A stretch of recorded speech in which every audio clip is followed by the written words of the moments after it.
देवरिया।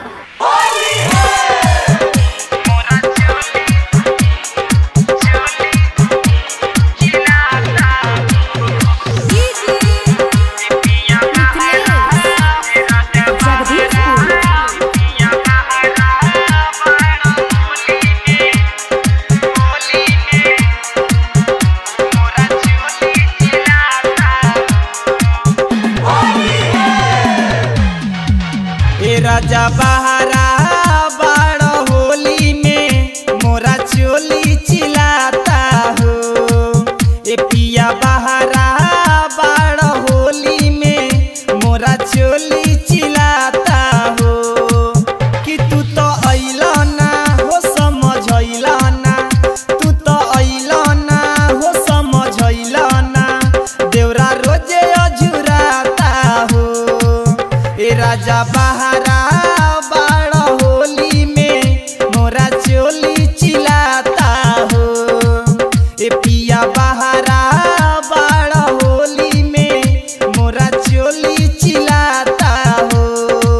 कि तू तो अइला ना हो समझइला ना, तू तो अइला ना हो समझइला ना, देवरा रोजे अझुराता हो।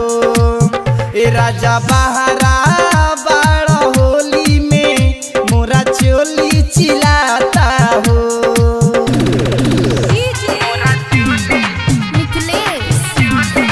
जगदीशपुर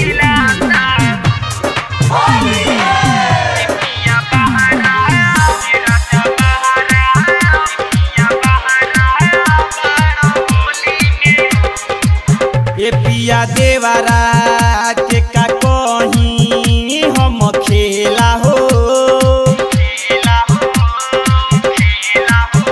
लेके रोड़ी मोरा ढूंढी में खुदेला हो।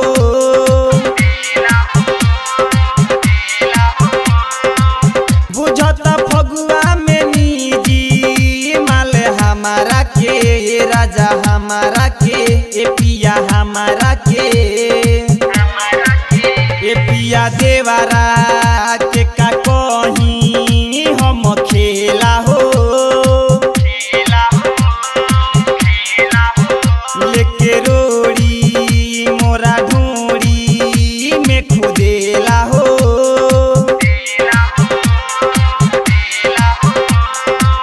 बुझत फगुआ में निजी माल हमारा के, राजा हमारा के, ए पिया हमारा के। कितना ले कहीं बोलो कैसे रही कुछो ना बुझाता हो।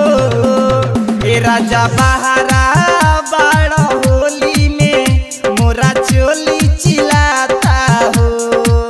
ए पिया बहारा बाड़ होली में मोरा चोली चिल्लाता हो।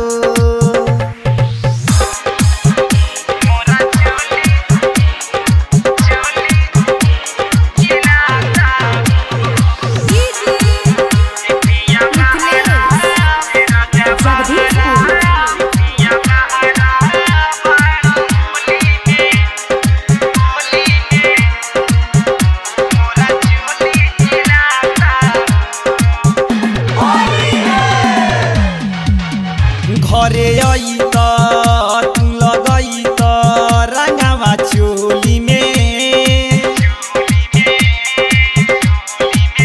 जैसे धरल तू लसरल पिछला होली में।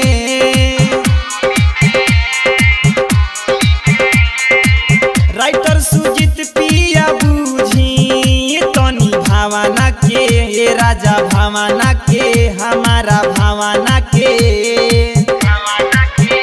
घरे आई तो तू लगई तो रंगावा चोली में। जैसे धरल जेल सरल पिछला होली में।